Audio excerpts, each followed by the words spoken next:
Good morning. My name is Nazanin Afshin-Jam. I'm a human rights and democracy advocate.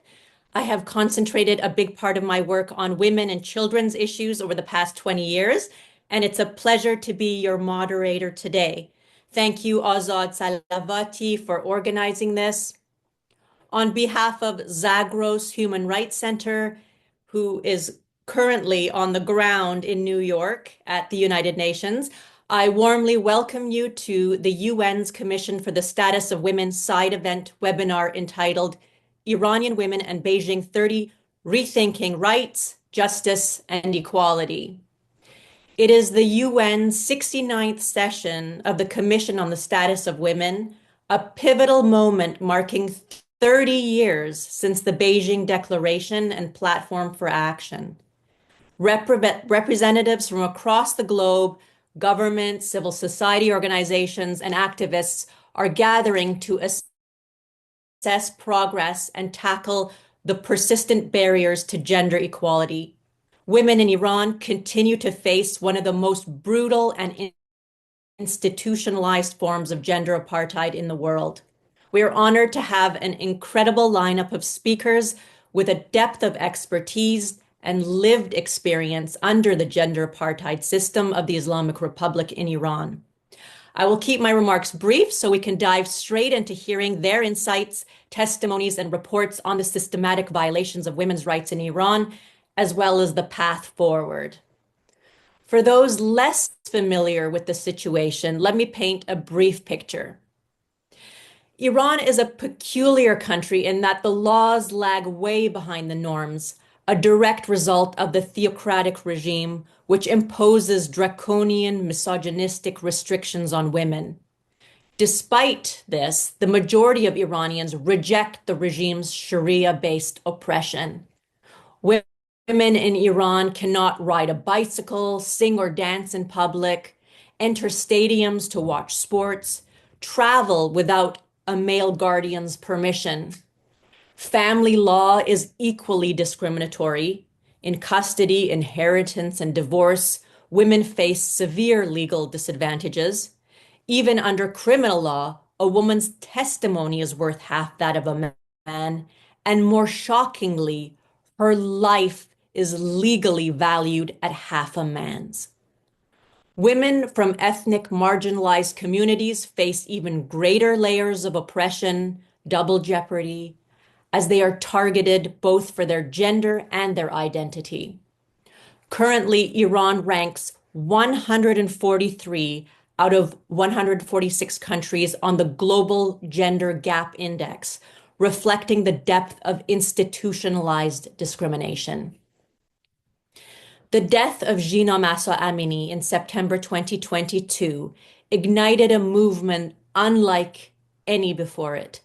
Woman Life Freedom, the first female-led revolutionary movement of its kind. It brought millions onto the streets, demanding not just an end to compulsory hijab laws and better women's rights, but a complete change in regime and a path to freedom and democracy. Today, our esteemed panelists will unpack the daily realities of repression Iranian women face, and crucially, how we can combat it. The UN's fact-finding mission on Iran has confirmed last March that the Islamic Republic is committing systematic persecution of women and crimes against humanity. On December 14th, 2022, after immense pressure from Iranian activists and the international community, the Islamic Republic was expelled from the UN's Commission on the Status of Women. The UN Economic and Social Council voted to remove Iran following its brutal crackdown on protests sparked by Jina Mahsa Amini's death. This resolution, led by the United States, passed with 29 votes in favor, 8 against, and 16 abstentions. Yet disturbingly, there are reports that the Islamic Republic is attempting to regain its seat on this very commission. By the end of this discussion, I hope our panelists will provide the evidence and arguments necessary to pressure UN member states to ensure that the Islamic Republic is never given legitimacy or a platform until it truly embodies the principles of the Universal Declaration of Human Rights, particularly regarding gender equality. Before I introduce our esteemed panelists, I would like to welcome Viviana Kristicevic to say a few words. She's an international human rights lawyer, executive director from the Center for Justice and International Law, and fact-finding mission in Iran expert. She has litigated over 200 cases before the Inter-American Court, shaping international human rights law. Viviana, we're so happy to have you here.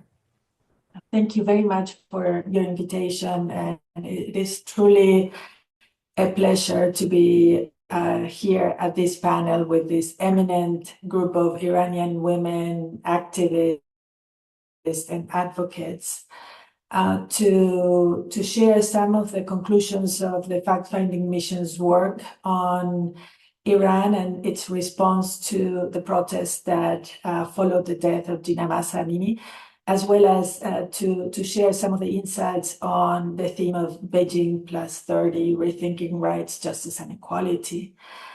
From the very beginning, I want to emphasize that I stand in solidarity with the victims of human rights violations, their families, and the activists, like so many of the fellow panelists who have devoted their lives to defending human rights in Iran. Their courage is outstanding, and it is truly an honor to be a member of the fact-finding mission and to share this panel with all of you. 30 years after the Beijing Platform for Action, the government of Iran remains a staunch opponent of gender equality, maintaining its stance of 1995 at the Fourth World Conference on Women. While it participated in that conference, it rejected key aspects of the Beijing platform, insisting on aligning women's empowerment with its peculiar interpretation of Islamic law. Since then, Iran has selectively implemented the Beijing platform while tightening the controls that it has on activism and freedom of expression, reinforcing some of the policies and practices, such as launching the April 2024 Noor Plan, enforcing the mandatory hijab. Instead of progress, what we have seen with Iran during these 30 years is that it has intensified its repression over women. Now, the Human Rights Council established the mission that I'm participating in with a mandate that includes to thoroughly and independently investigate alleged human rights violations in the country, particularly those arising from the protests that began after the death of Gina Mahsa Amini, to establish the facts and circumstances surrounding those violations, to collect and consolidate and analyze all of the evidence that could be used in legal proceedings to further reparations, but also accountability, and to engage with relevant stakeholders. The mission has integrated this gender perspective in its work, centering on women's voices and documenting gender impacts, but also using an intersectional approach that highlights overlapping discriminations based on ethnicity, class, religion, identity, and political positions. And it has shown how repression has hit particularly in hard women from minority groups like Kurds, Baluchis, and Awazi Arabs, amongst others. The fact-finding mission reached several important conclusions, including the fact that the government of Iran has been involved in gender-based persecution, in systematic institutionalized discrimination in law and practice targeting women, girls, and the supporters of the Women Life Freedom Movement. It has also said very clearly that many of the human rights violations that were committed in responding to the protests, and many of them are ongoing, amount to crimes against humanity, specifically those of murder, imprisonment, torture, and rape. These acts were committed, as we stated, as part of a widespread and systematic attack directed against the civilian population, namely women, girls, and others, expresses support for human rights, including ethnic and religious minorities and LGBTQI plus persons. Children have not been spared. In the upcoming report that we're presenting to the Human Rights Council shortly, you're going to see some of the new information that we have on the impact that repression has had on children. We have also looked at some of the structural reasons why this violence has been possible.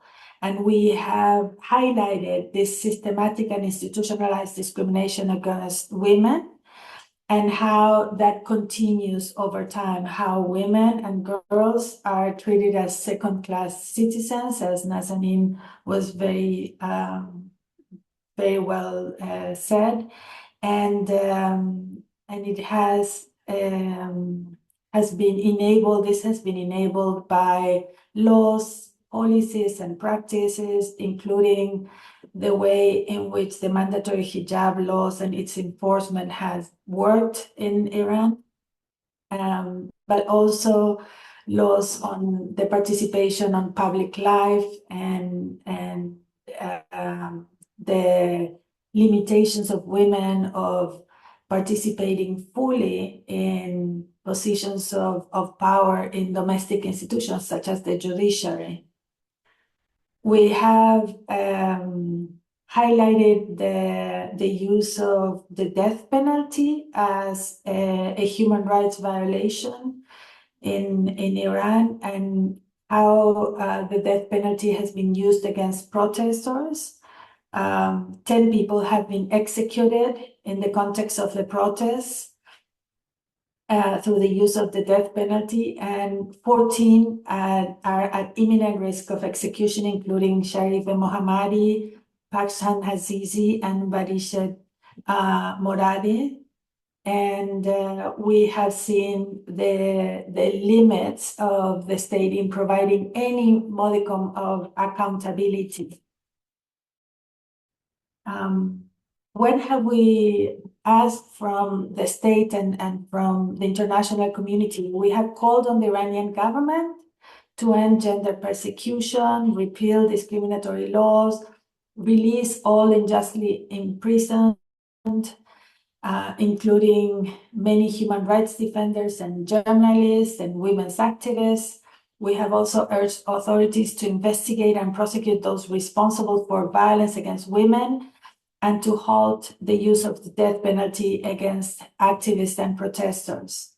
We have also called on the international community to maintain the pressure on Iran to uphold human rights, but also to support accountability for Iranian officials and consider the use of universal jurisdiction mechanisms for prosecuting violations.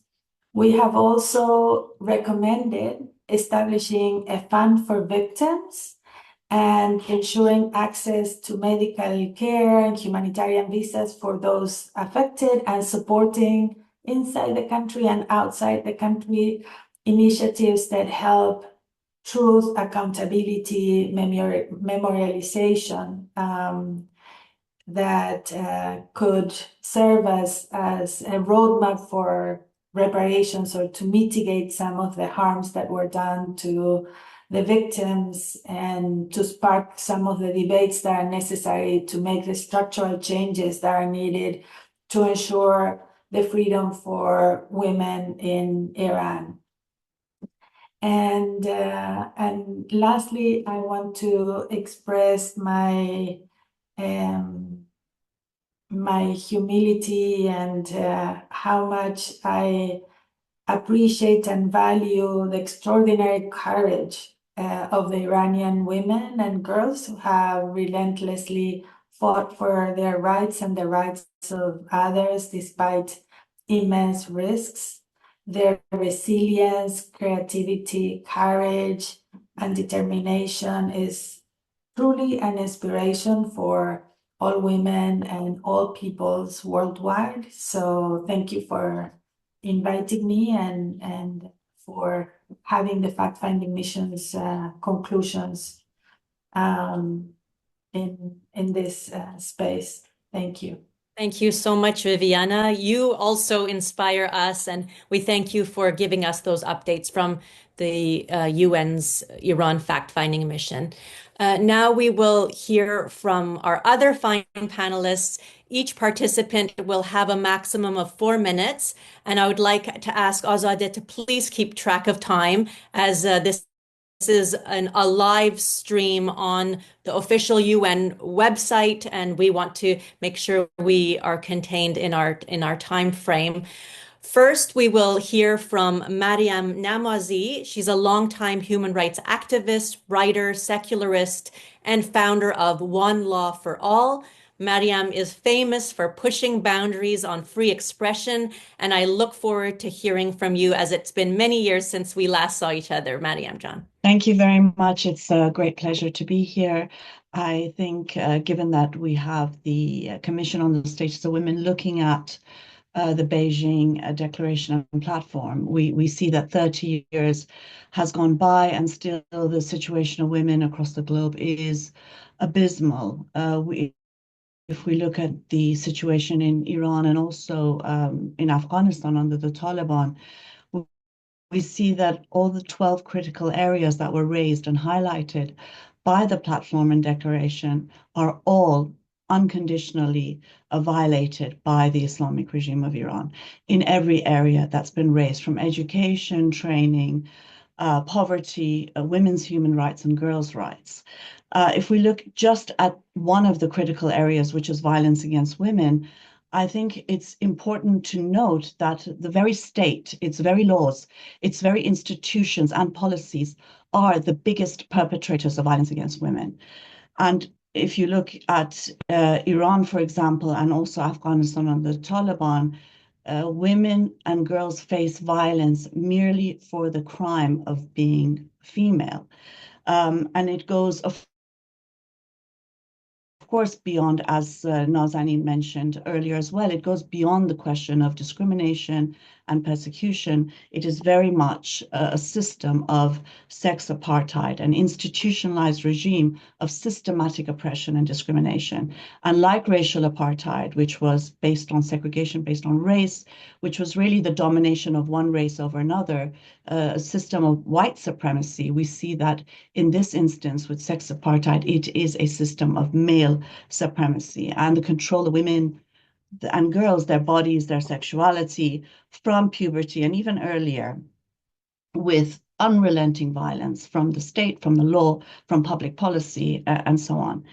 And it is with the intent of controlling all of society. And of course, the hijab, which was very much a symbol that was challenged during the Woman Life Freedom Revolution, that is ongoing, is very much a cornerstone of this system of sex apartheid. During racial apartheid, there were Bantustans where Black people were segregated in separate homelands. Effectively, I would argue, the hijab is the individual Bantustan of women, and they're forced to carry it on their very backs.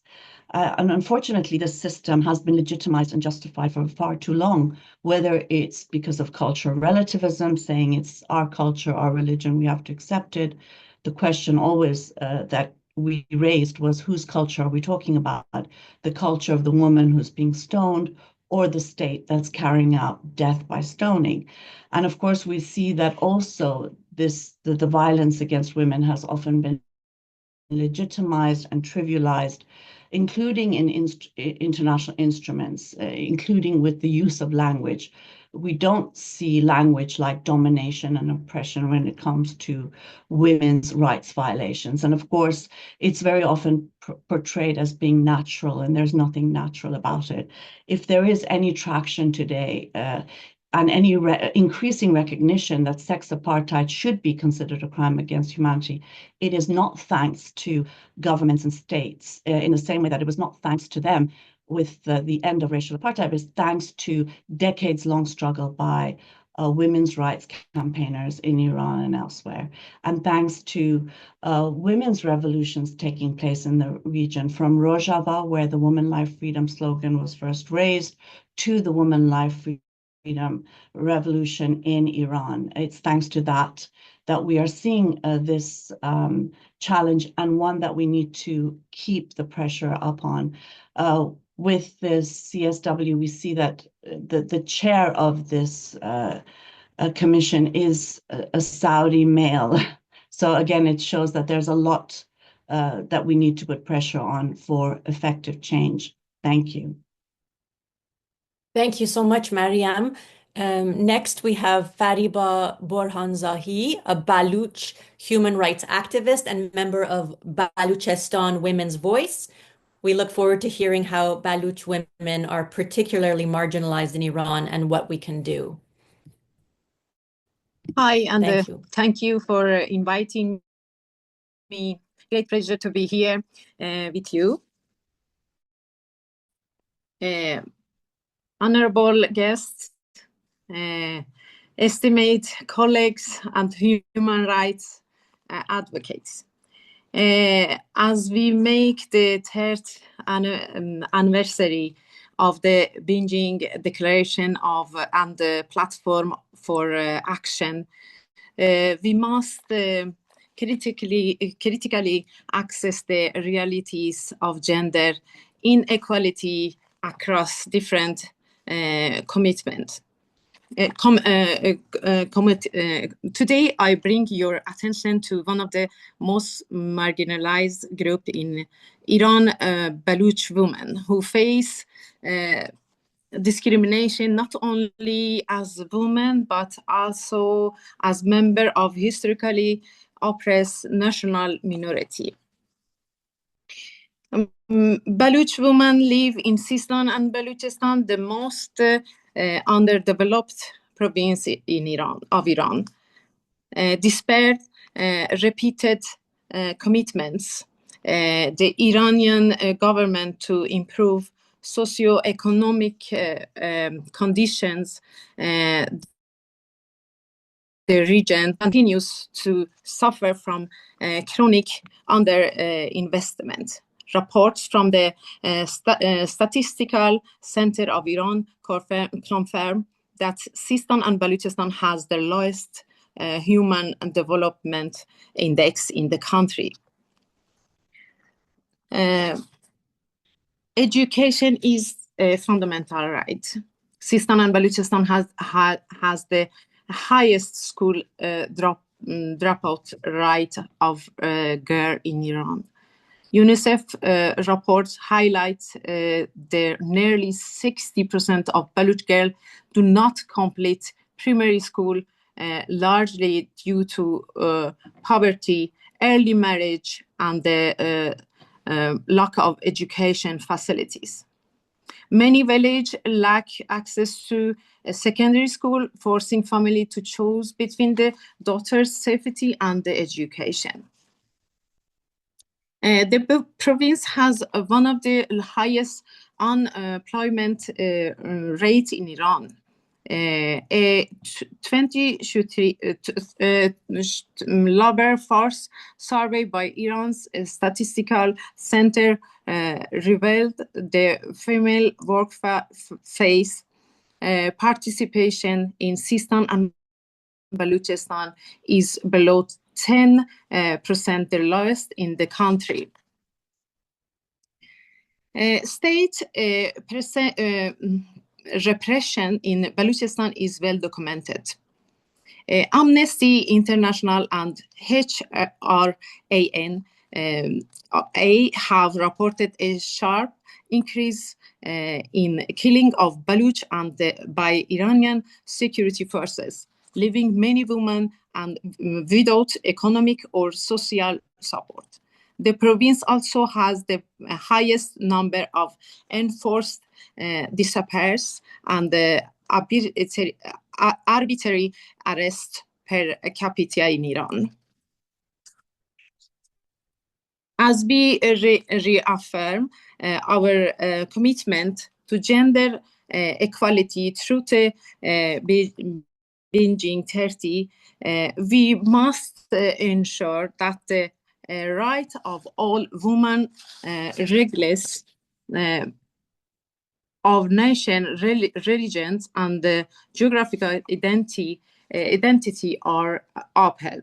Today, as the representative of branch Women Voice of Baluchistan, I call for the Iranian government must end discriminatory politics, invest in education, healthcare, and infrastructure in Sistan and Baluchistan.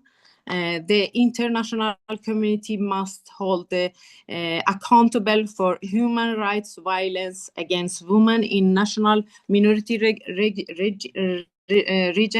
UN agents and human rights organizations must amplify the voice of Baluch women in global gender discussions. And for far too long, Baluch women have been excluded from national politics, ignored in gender equality programs, and erased from human rights discussions. True gender equality in Iran can't be achieved while national minority women remain in the shadows. The time for justice is now. The voice of Baluchistan women must no longer be ignored. Their rights must be protected. Thank you. In the case of Baluch women, it seems they truly are facing triple jeopardies. Thank you for your testimony, Fariba. Next, we have Dr. Tahireh Danesh. She's a human rights researcher, policy advisor, and women's rights advocate. I worked with Tahireh 15 years ago when we wrote a report on child executions in Iran used by the UN's Universal Periodic Review. What I've always loved about Tahireh is she gets right into practical solutions and recommendations to real-world problems. Dr. Danesh. Thank you very much, Nazanin. Greetings, everyone from London. It's a pleasure to be with you. What Nazanin shared is based on lived experience of having been a young Baha'i Kurdish descent girl child under the Islamic Republic, and having gone through experiences that I think many of us must share. And for that, I wish to offer my apologies to any of you who either directly or through your loved ones have faced gender-based violence of any sort at the hands of the Islamic Republic authorities. What makes those experiences worse is that over the past 45 years, not so much because of the 1979 revolution, but because of the 1980-1981 cultural revolution of the Islamic Republic, many of these measures that are constituted in our legal system have simmered through our media and the manner in which perhaps some Iranians have begun to treat each other, which is why Iran not only suffers from weak rankings on indices that have to do with gender-based relationships, but also if it has to do with violence and anger and other maladies that impact socioeconomic development and advancement. There are a couple of points that I want to share. One is that as a Baha'i, I can testify that the case of the Baha'is in Iran needs to be perhaps looked at as a mass hostage situation, because this is something that's been happening to the Baha'is since before the earliest experiences that culminated in the victory of the revolution in 1979. So going back to 1975, 76, the Baha'i community in rural areas and specific target communities around Iran, particularly women and girls, began to experience acts of violence that were incited against them because of not only being women, but because of being women of Baha'i descent, which, of course, as you know, from the Islamic Republic standpoint, are considered as unclean theologically. I want to also now take this experience that we've had in Iran and place it in a global context. I work not only in the MENA region, but also in sub-Saharan Africa. And in fact, I've had the pleasure of being in this space over the past 30 years of dealing with South Africa in the post-apartheid season of its development. And I lead certain processes now that actually make socioeconomic rights, which is at the heart of the apartheid argument, available to at least the target population that I deal with, are at least 70% women. Gender apartheid is something that has to do with allocation and access to socioeconomic resources. For that to be changed, just as we see in the case of South Africa, that the minority that was in charge is now making access available to the majority who suffered, we need to turn our gaze to the men. They're the ones who control resources. They're the ones who put in place policies. They're the ones who implement these from bedroom to boardroom.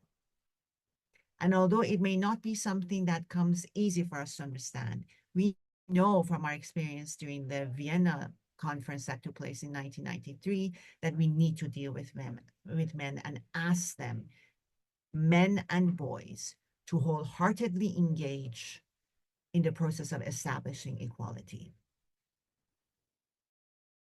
I also want to share another notion. I want to remind us that 30 years ago in Beijing, for the first time, Hillary Clinton, through much strategy and difficulty, was able to use the phrase, women's rights are human rights. Here we are 30 years later, and the globe is still struggling with that notion. I invite my sisters and my brothers who work in the Iranian women's human rights space to please consider this and see how we can position ourselves globally along with others and realize the thematic commonalities that we have, not so much the geographic ones, so that we can focus our energy on those strategies that will bear positive results as soon as possible for those of us who are in the diaspora, but more importantly, perhaps for those who are in Iran. Thank you for your time and attention. Thank you very much, Dr. Danesh. And now we give the microphone to a courageous survivor of political repression, Yalda Dehqan. Yalda was a political prisoner who endured repeated torture and assault, and today stands as a resilient voice fighting for justice. She escaped Iran, is a refugee, and will share a few words with us. Yalda Jan. درود بر همه عزیزانی که صدای عدالت و برابری را در هر گوشه‌ای طنین انداز می‌کنند. بمانید و بدرخشید که جهان به حضور شما محتاج است. Greetings to all who echo the voices of justice and equality in every corner of the world. Stay and shine, for the world needs your presence. من اینجا هستم نه فقط به عنوان یک بازمانده، به عنوان شاهد زنده جنایات‌های جمهوری اسلامی، اما در حقیقت باید مرده باشم. I'm here not just as a survivor, not just as a living witness to the crimes of Islamic Republic, but in truth, I should have been dead. دوبار مرا کشتند. دوبار ماشه را روی شقیقه و کمرم کشیدند. دوبار زانوهایم را لرزاندند. نفسم را گرفتند و مرا به مرگ سپردند. اما گلوله‌ای که انتظارش را می‌کشیدم رها نشد. They killed me twice. Twice they pulled the trigger against my temple and my back. Twice they made my knees tremble, took my breath away, and handed me over to the death. But the bullet I was experiencing never came. این جنایتکاران که نام خود را حکومت گذاشتند، مرا میان مرگ و زندگی آویزان کردند تا درد را تا عمق استخوان‌هایم بچشانند. به جرم درخواست آزادی و برابری و داشتن حقهای انسانی. These criminals who called themselves a government left me hanging between life and death to make me taste pain down to my very bones simply for demanding freedom, equality, and basic human rights. اما آنچه بر من گذشت فقط مرگ نبود، بلکه چیزی فراتر از مرگ بود. در همانجا بود که درک کردم فراتر از مرگ هم وجود دارد. به روح و جانم تجاوز کردند. جسمم را شکستند و روحم را نابود کردند. تلاش کردند از من چیزی جز یک سایه باقی بگذارند و با لبخندی تهی از انسانیت مرا در تاریکیم تنها گذاشتند. But what I endured was not just death. It was something beyond death. That was when I understood that there is something even worse than dying. They violated my soul and my spirit. They broke my body and destroyed my being. They tried to leave nothing behind but a shadow of me, and then, with a smile devoid of humanity, they left me alone in my darkness. زیستن من قرار بود معنای آزادی داشته باشد، اما جمهوری اسلامی آن را به پوچی مطلق بدل کرد. چیزی در من مرده است، چیزی که هیچ قدرتی در این جهان قادر به احیای آن نیست. چطور میتوانم از شما بخواهم این جنایات را بفهمید وقتی خودم هنوز از باورش فرار میکنم؟ رد تجاوز فقط بر بدن نمیماند، مثل سیلی نیست که با گذر زمان از روی گونه محو شود. این زخم درونم را بلعیده، در تک تک سلولهای بدنم خانه کرده، در تار و پود روحم رخنه کرده. این زخم چنان ژرف است که حتی نور نیز راهی برای رسیدن به آن ندارد. My existence was supposed to mean freedom, but the Islamic Republic turned it into an absolute emptiness. Something inside of me has died. Sometimes no power in the world can revive. How can I ask you to understand these crimes when I myself are still running from the reality of them? The scars of rape and violation do not remain just on the body.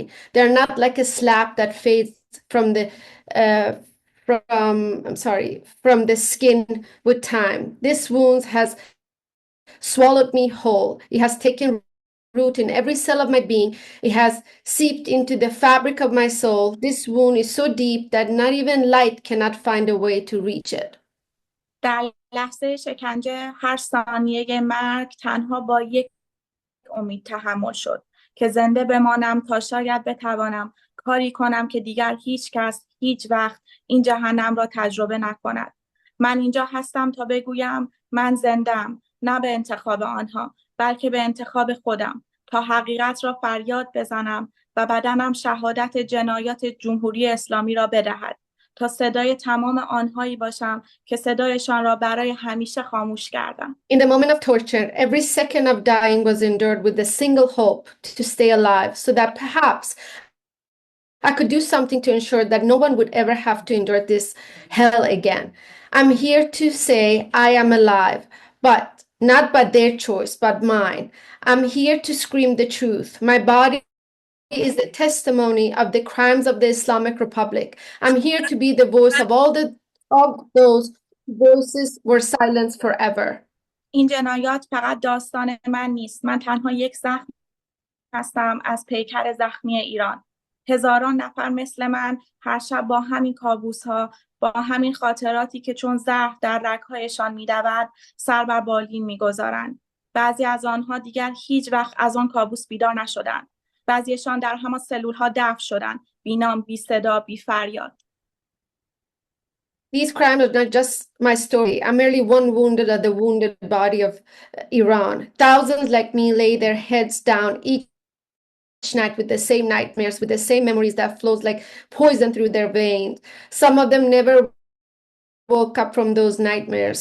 Some were buried in those cells, nameless, voiceless, without a cry. اما من زنده ماندم و حالا این زخم‌ها، این دردها، این رنج‌ها سلاح من هستند. اینها هم آن چیزهایی هستند که رژیم جمهوری اسلامی از آنها وحشت دارد. حقیقتی که دیگر نمیتوان آنها را پنهان But I کرد. survived, and now these wounds, this pain, this suffering, they are my weapons. These are the very things that the Islamic Republic fear the most. The truth that can no longer be hidden. من اینجا ایستادم و از شما، از جهان میخواهم که بشنوید، که ببینید، که باور کنید. این جنایات را دیگر نمیتوان با سکوت پوشاند. دیگر نمیتوان وانمود کرد که آنچه در ایران میگذرد تنها یک بحران داخلی است. نه، این یک جنایت علیه بشریت است. I stand here asking you, asking the world to listen, to see, to believe. These crimes can no longer be covered with silence. No longer can we pretend what's happening in Iran is just an internal crisis. No, this is crime against humanity. اما من هنوز به عدالت ایمان دارم. هنوز باور دارم که روزی آنها که دستشان به خون، به شکنجه، به تجاوز آلوده است، پاسخگو خواهند بود، که دیگر هیچ انسانی مجبور نخواهد شد طعم مرگ را بچشد، تنها برای آنکه آزادی را طلب کرده است. دنیا باید به این جنایات پایان دهد، وگرنه هر سکوت، هر بی‌تفاوتی یک گلوله دیگر خواهد بود بر شقیقه حقیقت. Yet I still believe in justice. I believe that one day those whose hands are stained with blood, with torture, with rape, will be held accountable. That no human being will ever have to taste death simply for demanding freedom. The world must put an end to these crimes, or else every silence, every indifference will be another bullet against the temple of truth. سپاس از زمانی که در اختیار من قرار دادید. Thank you so much for the time you have allocated. Thank you for sharing your very difficult and personal, powerful story with us. Next, we will hear from Jale Tabrizi, who is an Iranian Azerbaijani-Turk human rights activist and women's rights advocate. I had the pleasure of being on the same panel at a UN side event in Geneva at the announcement of the extension of the fact-finding mission in Iran. Jale, please open your microphone. Thank you very much. I'm very happy to be here. Thank you for it. Hi from New York. We are very happy to be here and see the success of women in the world. I would like to express my Jale, I'm sorry to stop you right there.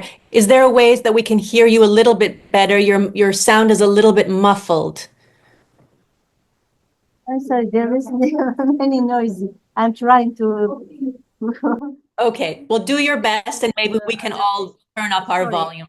Sorry, I have a meeting here. That's better. So I would like to express my gratitude to Zagros Human Rights Organization to organizing this event. I'm very happy to be with you today. I'm Jale Tabrizi, President and Executive Officer of the ARC Association for Human Rights in Iran, Azerbaijan, Iran. Today we are celebrating the 30th anniversary of the Beijing Declaration and reviewing its goal. However, the focus of my speech is on the women of minority nation in Iran, including Azerbaijani women, where Iranian authorities treat women as second-class citizens. Those from minority nation face even more severe challenges due to the discrimination based on both their gender and ethnicity. This means they are doubly oppressed.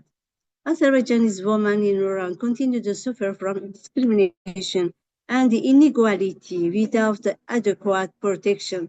Azerbaijani-Turkish women in particular are deprived of many essential opportunities, including education in their mother language, access to the health care, job opportunity, a healthy environment, and other basic rights.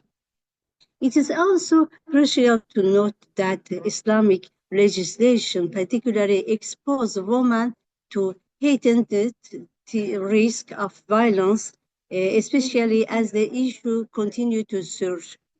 Minority women are disproportionately affected by this violence due to the intersection of their gender and ethnicity. Goal 5, Sustainable Development, gender equality is not only a fundamental human right, but a necessary foundation for the peaceful and sustainable world.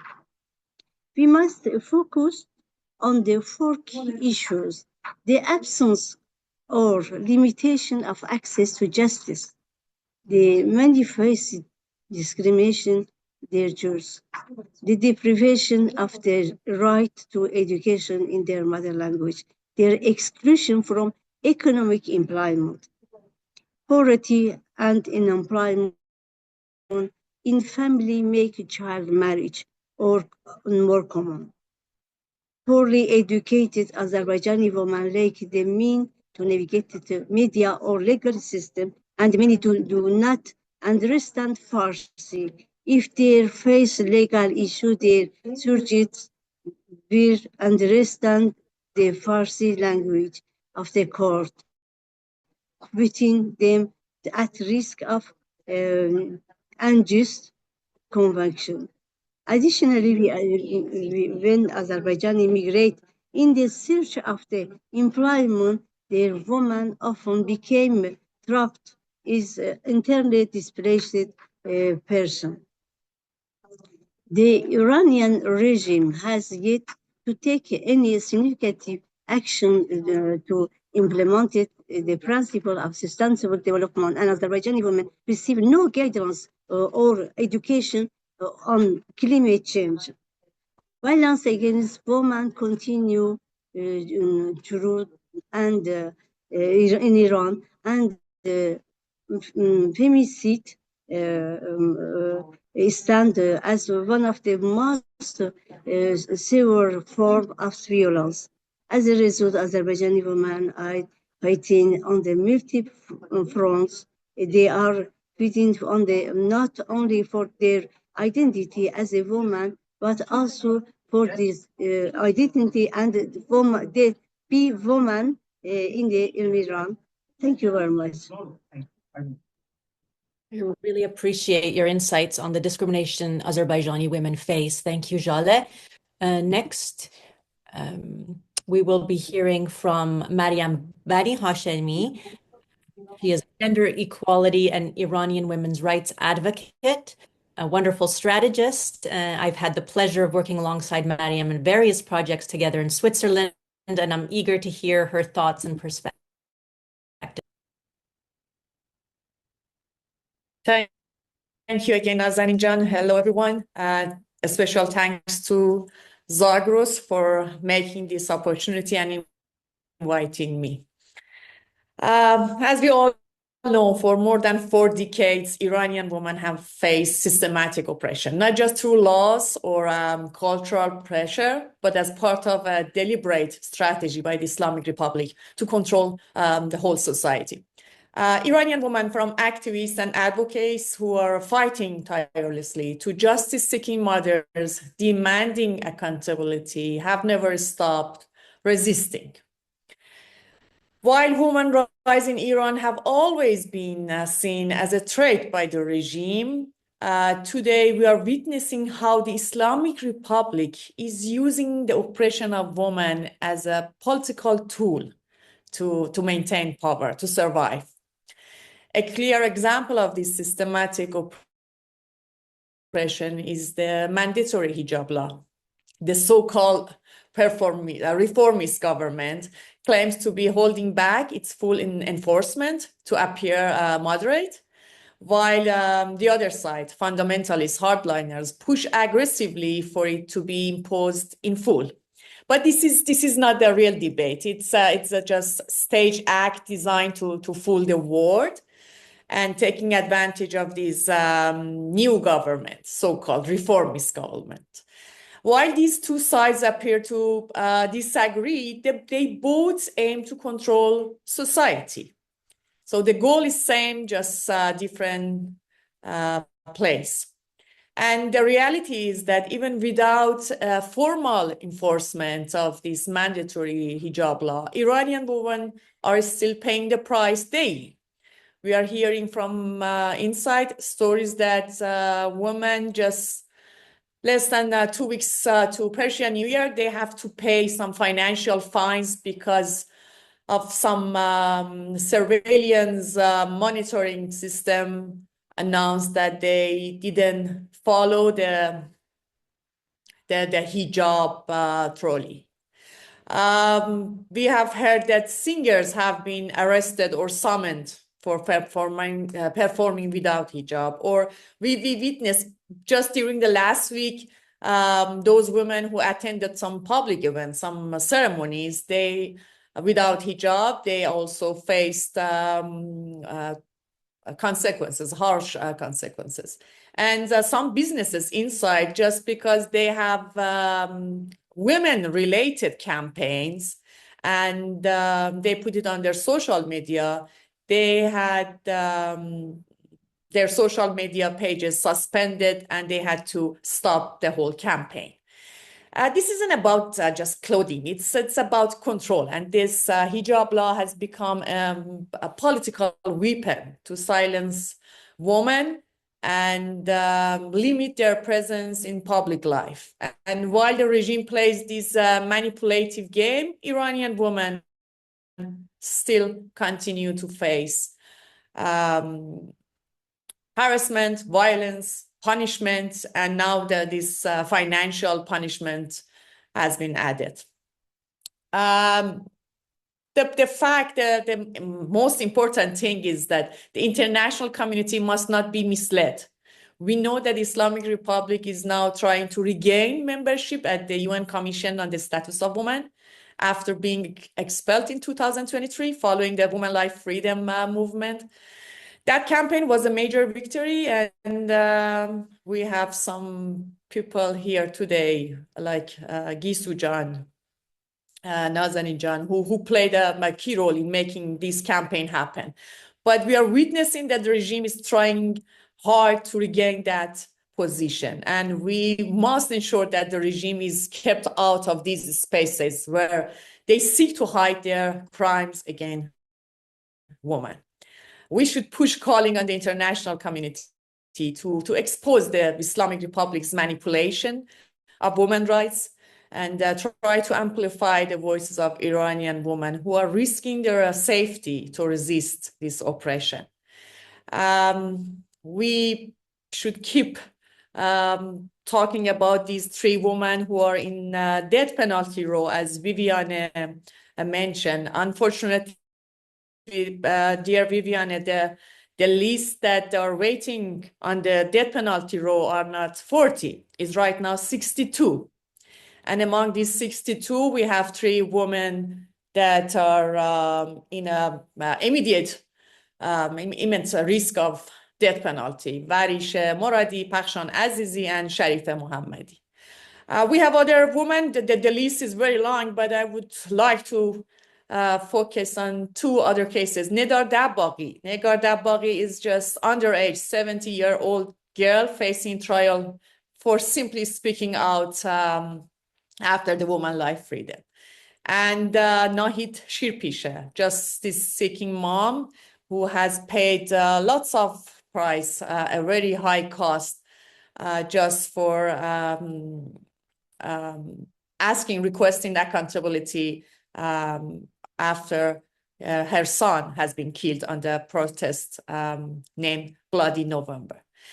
So the list is gone, but I would love to focus on these cases and ask, push pressure to an international community to for immediate release of these women who are the risk. Iranian women have shown extraordinary bravery, but they cannot win this fight alone.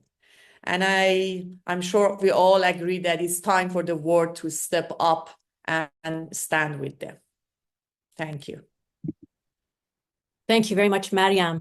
Now we will hear from Nahid Mokri, who's a Kurdish human rights activist, social worker, and women's rights defender, regularly heard on the airwaves. Thank you for being with us here today, Nahid. Thank you, Nazanin. I will first thank you, dear Yalda, for bravely sharing your unspeakable suffering. You are now a strong voice for many invisible fighters and civilians. Thank you. I present the speech on the situation of Kurdish women in Iran within the framework of the Beijing+30 meetings. 30 years after the adoption of the Beijing Declaration, we gather today to access progress and setbacks and to discuss the challenges that women continue to face in Iran, especially Kurdish women who experience intersectional, multidimensional oppression.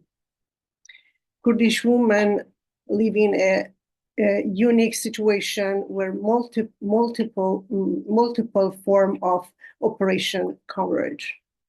On one hand, as women, they face numerous restrictions and violation of their personal and civil rights.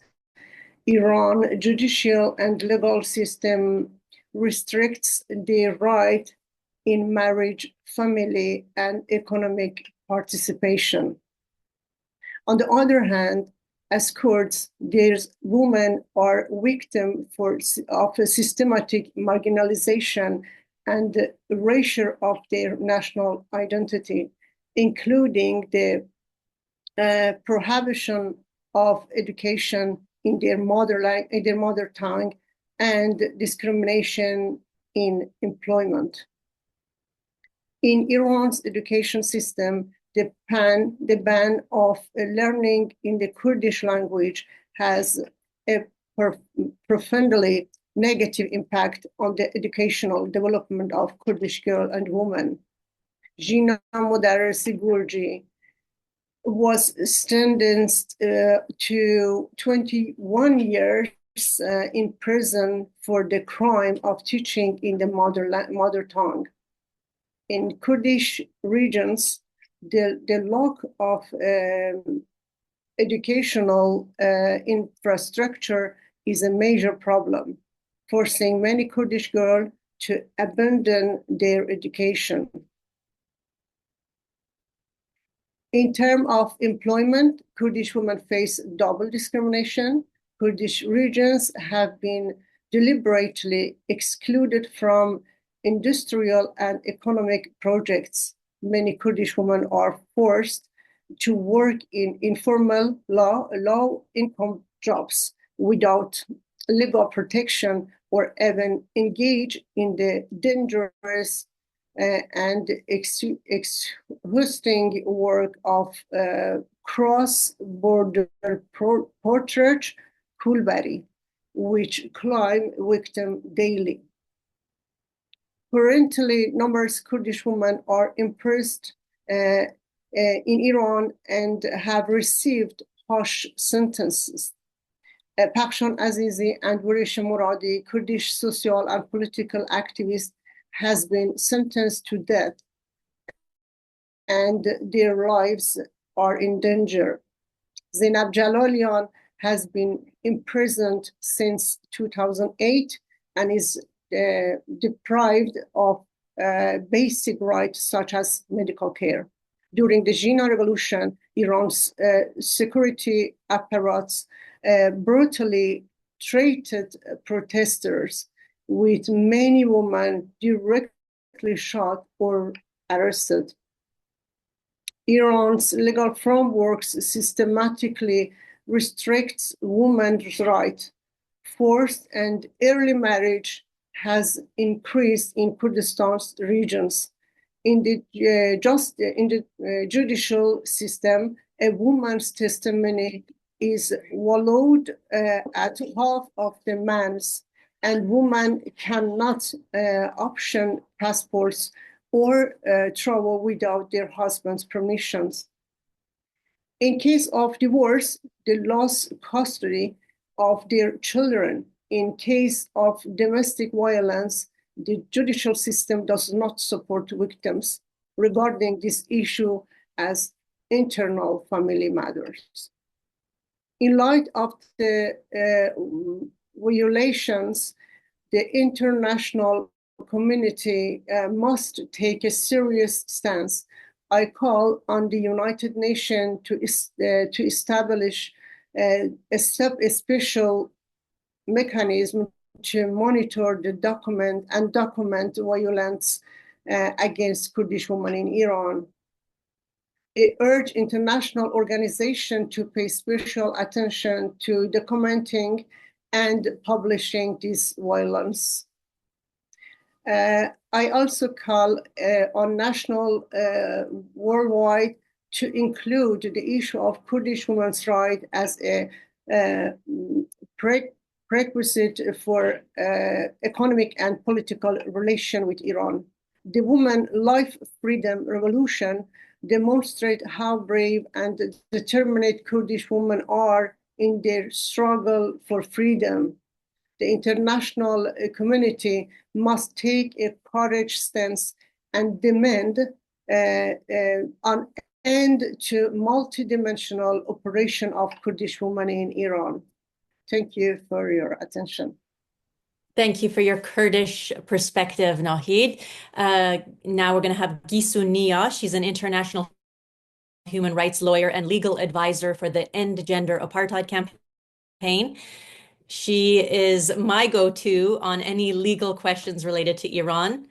At the start of Woman Life Freedom with a mutual friend, I remember saying, we have to start a campaign to end gender apartheid like they did in South Africa. And Gisu saying that her and her legal team would look into the feasibility of expanding the definition of gender apartheid to include gender, but suggested we first attempt getting the Islamic Republic of Iran off the Commission for the Status of Women. And thanks to Gisu, her delegations, meeting in person with country missions and other activists, it was an incredible day when that success happened.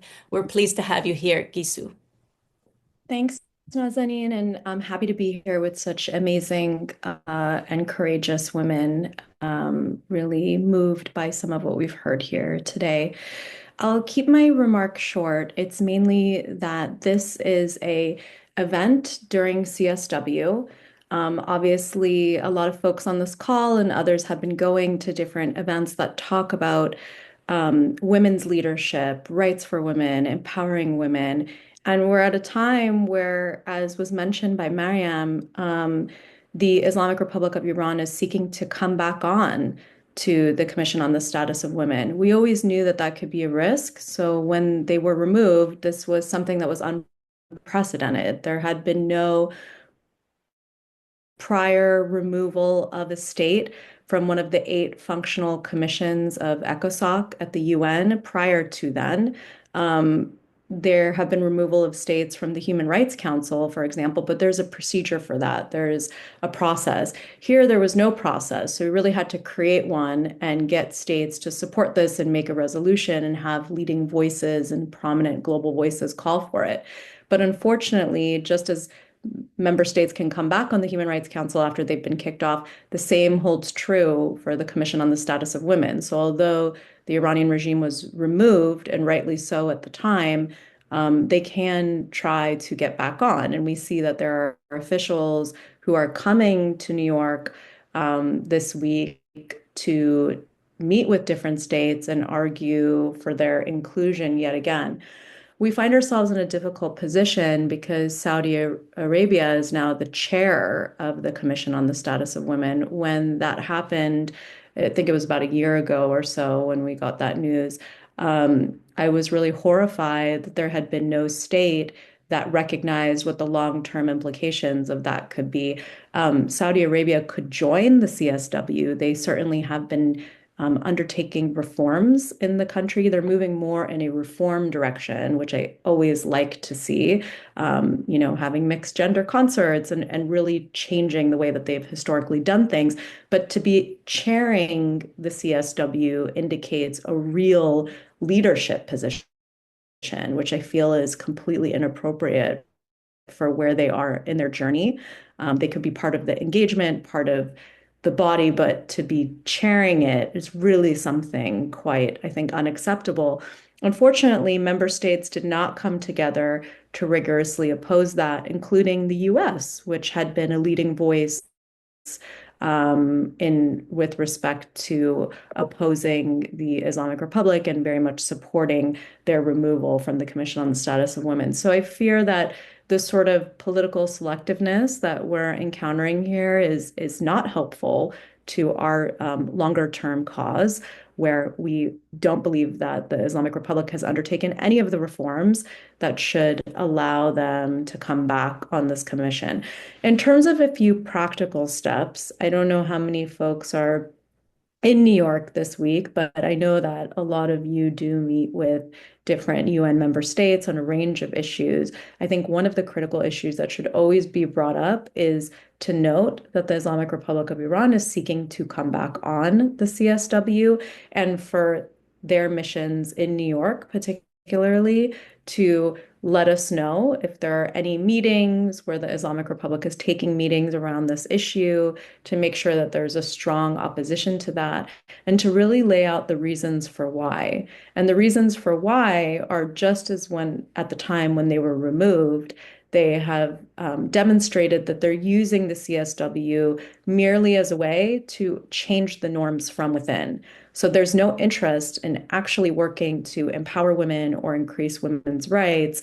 Rather, the interest is in reshaping how women's rights should be viewed, to say that women are confined to the domestic sphere, that they have no utility beyond being child bearers and child rearers. That's a very important function of women, but there are a lot of other things that women do. And unfortunately, having such a narrow view of what the value add of women are in a society is deeply problematic. So I would encourage everybody in this meeting that when you're taking those kinds of meetings with different states, to make sure that this is something that we can note, and that there should still continue to be a block on the Islamic Republic coming back, because they have made no meaningful reforms. In fact, very much the opposite. We see that there have been moves like trying to pass this hijab and chastity bill, employing tech surveillance tools to police whether women are complying with mandatory hijab.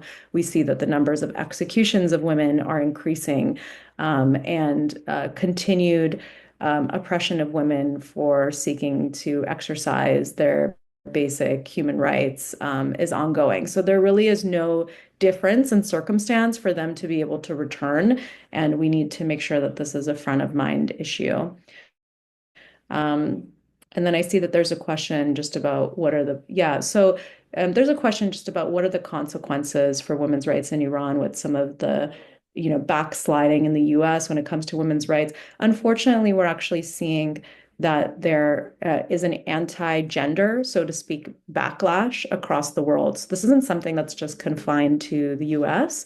The Netherlands just recently announced that they will stop supporting gender-focused initiatives. So this is something that is taking root in different corners, and it's seen as something that isn't just applied to women and girls, but somehow the word gender has been associated with having a broader context or trying to change traditional views of men and women in society. I think the dialogue is really problematic, but all of these issues are connected. So when we see backsliding on women's rights in one country, that's not in isolation. Our argument about why women's rights in Iran are so important is not just confined to the borders of Iran. It's because that really shapes the appetite or the tolerance for how women can be treated in a number of countries all around the world. It's never just isolated to one country.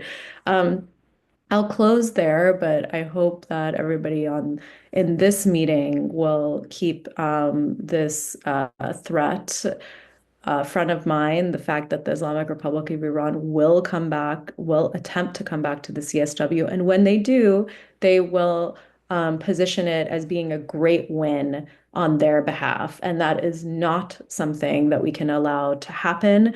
The Saudi Arabia chairing the CSW complicates the picture, but not all is lost. Please do make sure to raise this with all the states that you meet. Thank you, Gisu, for your insights. And definitely, I would hope we could share this webinar with individuals from the different missions to keep up that pressure, to keep them off. Now we will hear from Arghavan Shamsara. She's a journalist and co-founder of Simor, Iranian queer organization, whom I had the pleasure of finally meeting in person a couple of weeks ago at a roundtable event in Toronto. We're eager to hear your perspectives. Hello, everyone, and thank you so much for inviting me to this beautiful meeting with so many beautiful minds here. As you know, the LGBT community in Iran, their problem is not just with the Islamic regime. They also face so many different layers of oppression within the Iranian society, mainly because of the fact that the Islamic regime has, through the years, have blocked any kind of educational platform to educate the public about queer rights and LGBT rights. During all the social movements in Iran, there have never been a mention of queer rights among the human rights activists and political activists. Mahsa movement, the Women Life Freedom movement, was the first time in Iran's history that brought gender apartheid as the main focus of the movement, and that for the first time in the Iranian history brought the LGBT community rights into the attention of the Iranian civil society. And since there was a common area of concern, which was fighting the patriarchic system and misogynistic system, this was the time for the Iranian queer community to come to enter the space and explain their own ordeals with the existing gender apartheid and gender discrimination rules in Iran. So right after the Women Life Freedom movement, unfortunately, despite the fact that many people from the Iranian society recommended the queer activists, it's not the time for you to discuss these issues. Let this movement go ahead, because talking about queer issues may face backlash from the Iranian society itself. But we said that we're not going to make the same mistake that that the Iranian people made in the 1979 revolution, when they allowed the gender apartheid to isolate women to this level. So the Iranian queer activists used the opportunity to solidify their alliances with the feminist movement, with different civil society groups, and we established that kind of ties and relationships with other parts of the Iranian civil society, and also the international community that didn't exist before, that kind of relationship and that kind of dialogue. So with the start of that kind of dialogue, fortunately and happily, we saw that the Iranian civil society was very welcoming, and they were very inclusive. They always were standing with us, and they always tried to include the queer voice in the dialogue about countering the gender discrimination. Queer people in Iran face the darkest layers of gender apartheid. They face death penalty. They face different types of brutal Sharia law corporal punishments. They have no rights to form a family. They have no support when it comes, no legal support, or no access to legal support when they face different types of sexual violence and domestic or social violence. They have no support either from the society or from the government. And when queer people face different forms of discrimination and violence in Iran, they have no authority or no support system to turn to. And this is the time when the Iranian public has risen against this discriminatory system. It's time for them also to think about the queer society, which they have already been, which have already taken a lot of significant steps in this regard. And me speaking at this panel is also an example of that. And I would like to thank the hosts for these kinds of opportunities. We also want to emphasize the fact that when we talk about gender apartheid, it is not only the women who face that kind of discrimination. There are so many different types, different layers of the queer spectrum, including gay men, including trans men, and non-binary people who are not biologically women and who are not given the access to these platforms. For example, when the queer people are invited to a meeting after Women Life Freedom Movement, they ask us to introduce a woman to participate in these kinds of meetings. But while the main issue in our main position in the queer community is that there is no different. We do not believe in gender borders. We do not consider, we do not segregate different spectrums of queer people. So I would like here use this opportunity to ask other activists to include more queer people regardless of their biological gender, because that is not an issue within the queer community when we talk about queer people, and biological gender is not an issue. So based on those efforts, we have made very great alliances with different layers of the Iranian civil society. 20 seconds. Okay, thank you so much. I'm going to wrap it up, and I hope we can be involved in more of these kinds of dialogues in future. Thank you so much. Thank you so much, Arghavan. I love your perspective. Our time is so crunched now. Last but certainly not least, we have Azadeh Afsahi. She's the founder of Iran House and psychotherapist and trauma expert for survivors of the regime. She works closely with regime survivors and refugees and comes with a very unique perspective. With my own eyes, I've seen the impact she's had on people's lives. And I've enjoyed working closely with Azadeh. Azadeh, could you tell us your news? Yes.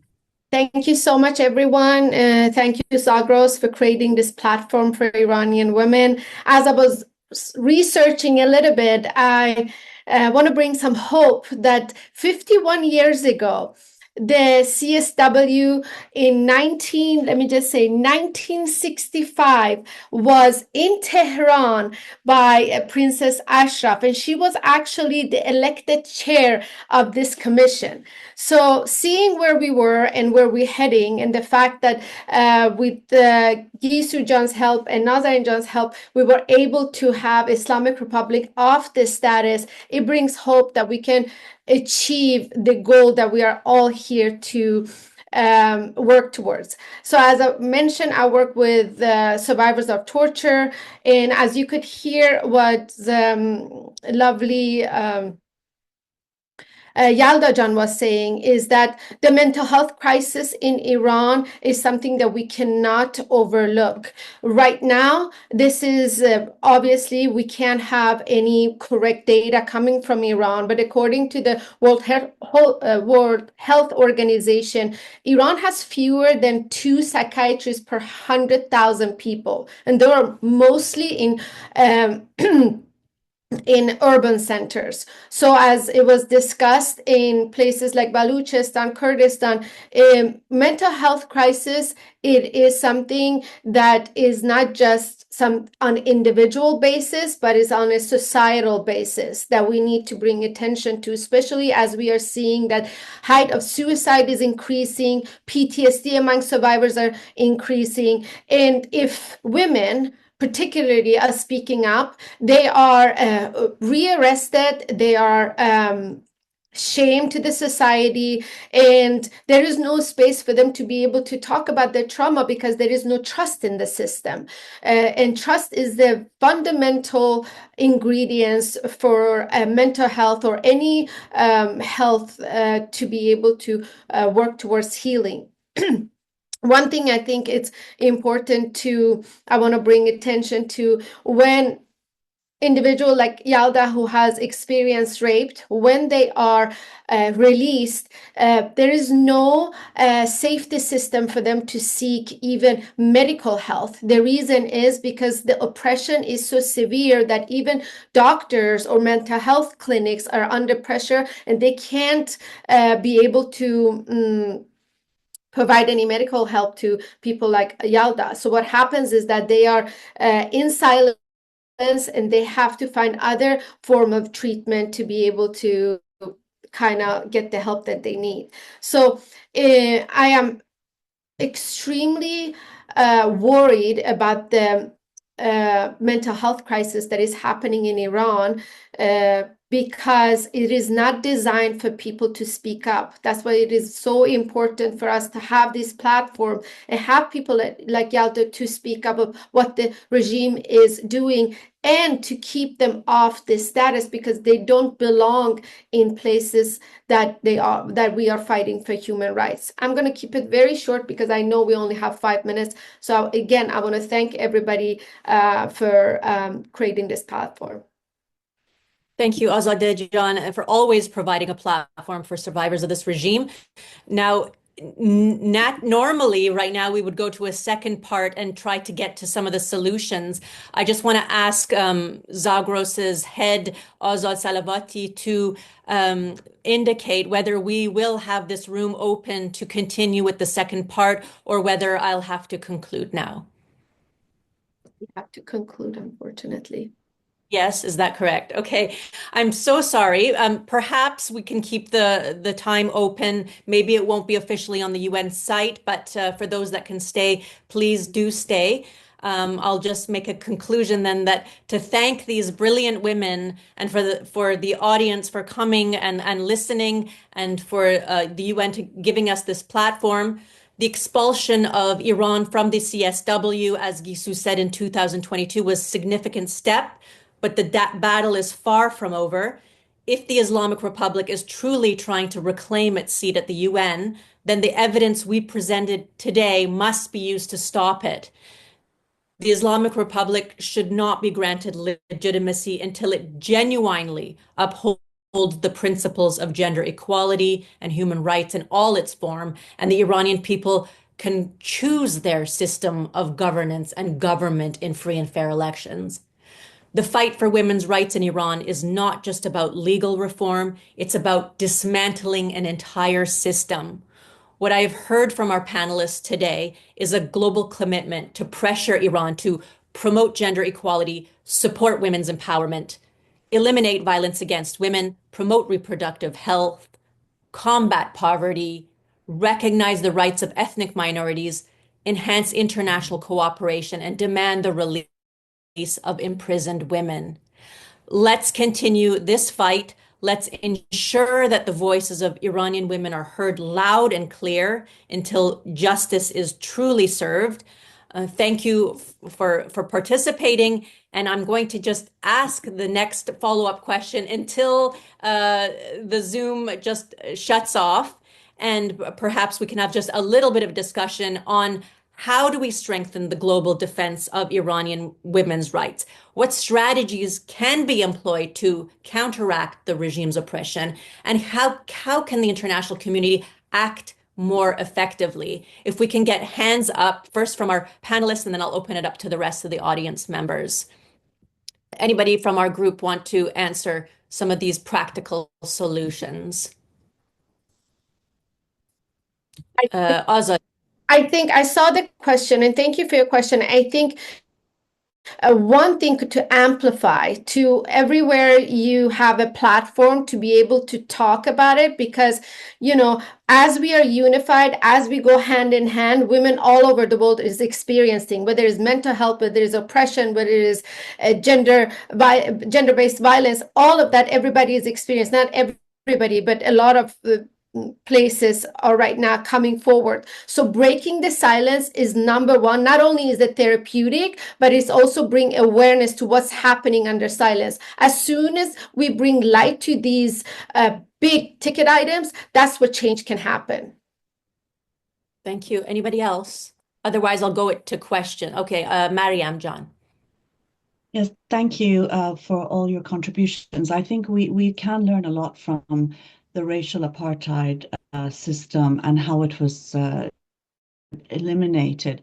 And I think a lot of it had to do with struggling on the ground to end it. And I think that's one of the big successes, in a sense, that we have, is this huge movement in Iran for an end to a system of sex apartheid, which is effectively an end to an Islamic regime. And so I think we can learn from that. And what we can do abroad is to create these sort of solidarity committees and groups that were created also in opposition to racial apartheid, that worked very closely with the resistance inside the country to raise awareness and to mobilize solidarity across the globe. So I think solidarity committees are key for those of us who are abroad.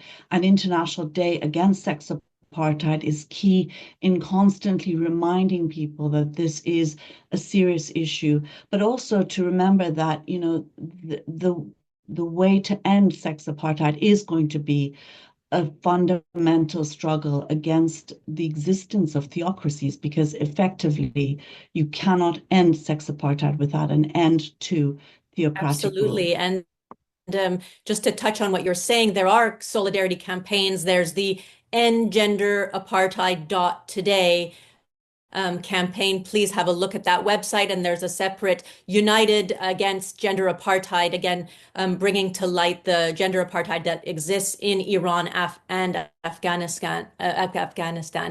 Any other comments before I open it up to questions? Any questions from our audience members? Okay, Zivar.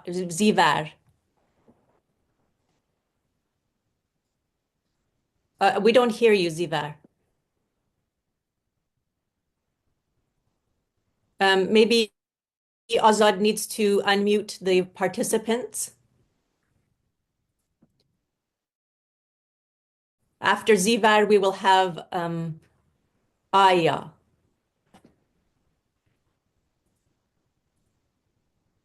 I can see Azad is trying to unmute the others. While they are there any of our panelists that would like to share a concluding remark? Can you hear me now? Yes. Oh, yes, there we go. We're in New York. I'm from WomenVoices Baluchistan branch. I just want to ask you, I think Jamhuriya Islam Iran is not the only problem here. I heard Donald Trump, he's against gender, he's against LGBTQ and the gender operation and things like that.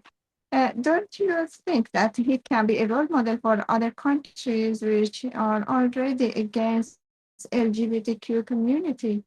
And what it goes along with the Beijing declaration, isn't it against it?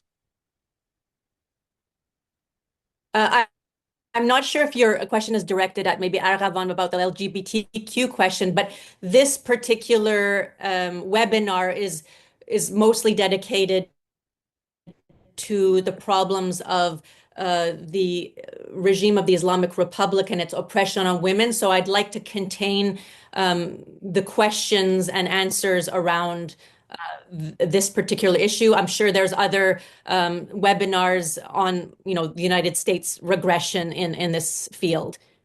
But I don't know, Arghavan, if you wanted to say something because she mentioned the LGBTQ community.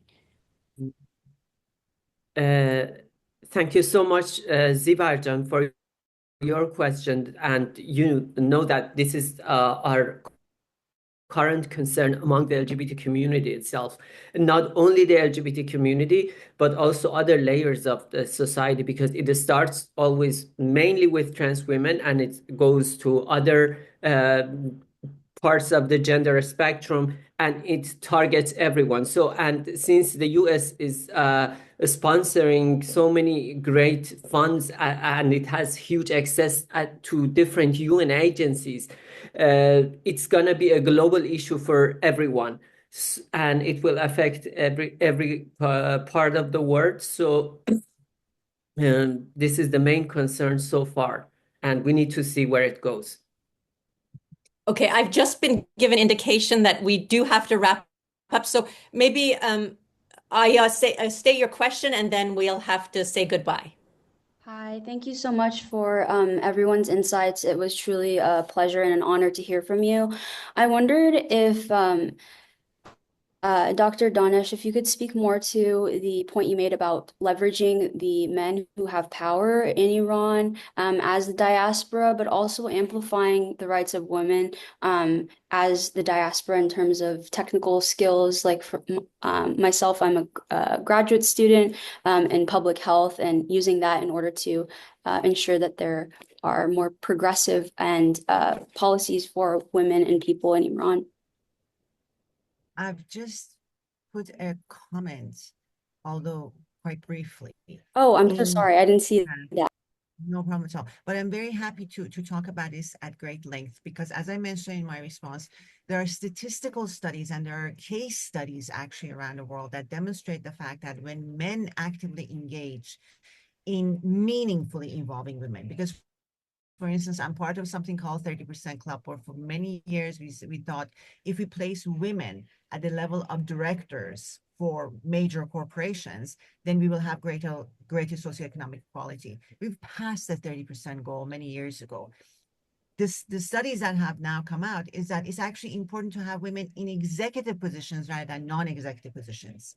Again, there are many statistical studies that show that we have greater GDP, we have GDP, we have greater income, health indicators, prosperity indicators for men as well as women. In other words, the quest of men to establish equality with women, and I'm talking about these two in particular, I'm not talking about the gender spectrum, because the focus of this webinar at this time, in general, will actually enable everyone to have greater levels of health and prosperity and socioeconomic cultural rights. If there's interest in this, I'm more than happy to talk about it, because as I mentioned, I am in the heart of a process that will be actually probably more in the media and publicly available in light of G20, which is taking place in South Africa this year. Thank you so much, Tahireh. I think we have to wrap up now. So I appreciate everybody's time. And for further questions, if you have any additional questions, I'll put my email. I could potentially relay it to our incredible speakers, or you can get in touch with Zagros Center for Human Rights, who have organized this entire webinar. And we hope you have wonderful meetings today at the UN, and keep pushing to keep the Islamic Republic of Iran off of the Commission for the Status of Women. Keep pushing to get perhaps the Saudi Arabia off, and anyone that is not really living out the mandates of the Universal Declaration of Human Rights, and keep pushing so that they can adhere, and we can elevate our women everywhere. Thank you again.